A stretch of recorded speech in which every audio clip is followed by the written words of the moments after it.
মিথ্যে কথা বলেন যে আপনাদের অ্যাকাউন্ট হ্যাক হয়ে গিয়েছিল। বিশেষজ্ঞরা প্রমাণ করেছে আপনাদের অ্যাকাউন্ট কোনো হ্যাক ম্যাক কিচ্ছু হয় নাই। বাঁচার জন্য এখন আপনারা মিথ্যে কথা বলছেন। যারা নির্বাচনের আগে জনগণের সাথে মিথ্যে কথা বলতে পারে, তারা নির্বাচনের পরে কি পরিমাণ মিথ্যে কথা বলতে পারে এটি আমাদের সহজেই বোধগম্য।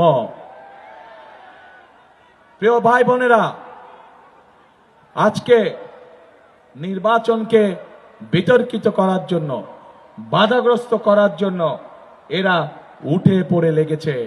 সেই জন্য আজকে এখানে লাখো জনতার উপস্থিতিতে আপনাদেরকে এবং আপনাদের মাধ্যমে সকল মা বোন এবং সকল ভাই বোনদেরকে, আপনাদেরকে এবং আপনাদের মাধ্যমে আপনাদের এলাকার সকল মানুষের কাছে আমি একটি আহ্বান জানাতে চাই।